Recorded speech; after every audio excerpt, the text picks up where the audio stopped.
My husband has been having a secret affair for 30 years. The question: I've been with my husband for 40 years. 4 weeks ago, I discovered he has had a 30-year affair.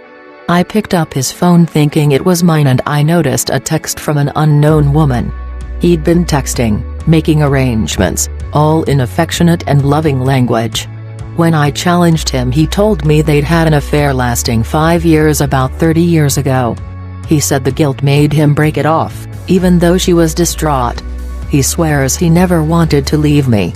They resumed contact, although as a friendship rather than a sexual relationship. He would visit her, but denies anything physical happened and insists neither of them wanted to jeopardize our marriage. I'm devastated. I've seen a side of him I've never known. He is adamant it was just friendship, but texts included him telling her he loved her, which he hasn't said to me for years. Our marriage has involved no physical touch for a long time. I've always believed he just isn't a physically affectionate person, but even during the raw trauma of the last weeks, he hasn't hugged me. I've told him I find touch comforting, but it seems impossible. I feel that their relationship has taken so much away from ours. He agrees and has been apologetic. We're in our early 70s with children and grandchildren.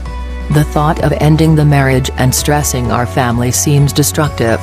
We've agreed to try to repair things, but part of me wonders if I'm mad to stay with someone who has been unfaithful, sexually and emotionally, for so long. I am in shock.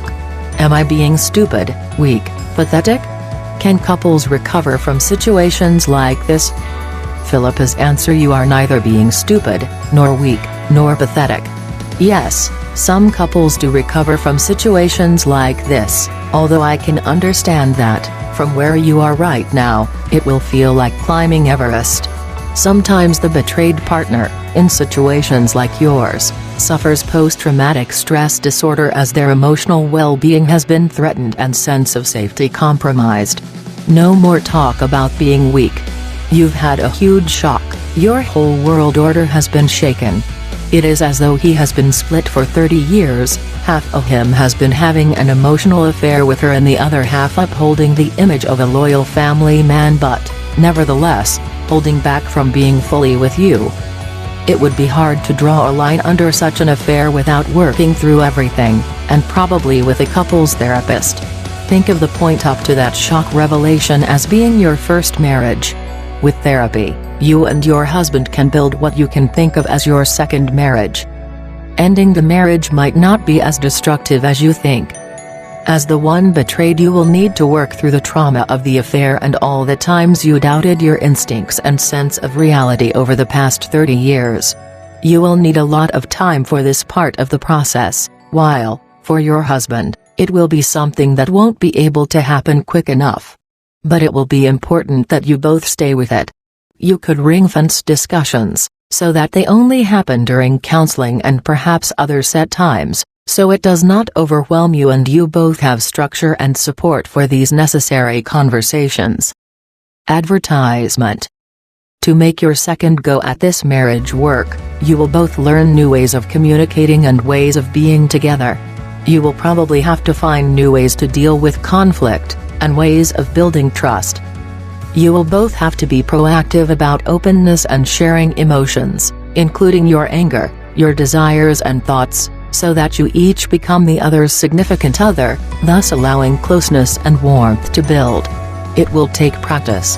Intimate conversation leads to being on the same page emotionally, which is the foundation for warmth and a physical relationship. It will also take work for your husband to transfer the significant attachment he had with her to you.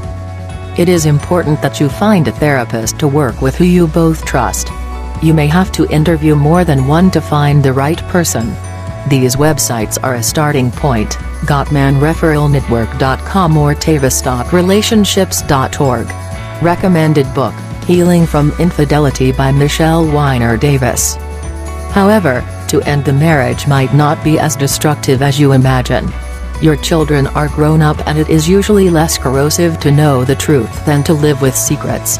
I hope you learn to trust your instincts, although I fear they may have been worn down by what has happened. Whatever you decide, I hope you prioritize your own happiness when making the decision. If you have a question, send a brief email to askphilippa@observer.co.uk. We have a small favor to ask. Millions are turning to The Guardian for open, independent, quality news every day, and readers in 180 countries around the world now support us financially. We believe everyone deserves access to information that's grounded in science and truth, and analysis rooted in authority and integrity. That's why we made a different choice, to keep our reporting open for all readers, regardless of where they live or what they can afford to pay. This means more people can be better informed, united, and inspired to take meaningful action. In these perilous times, a truth-seeking global news organization like the Tower Rays is essential. We have no shareholders or billionaire owner, meaning our journalism is free from commercial and political influence. This makes us different. When it's never been more important, our independence allows us to fearlessly investigate, challenge and expose those in power. Support Tower Rays from as little as $1. It only takes a minute. If you can, please consider supporting us with a regular amount each month. Thank you.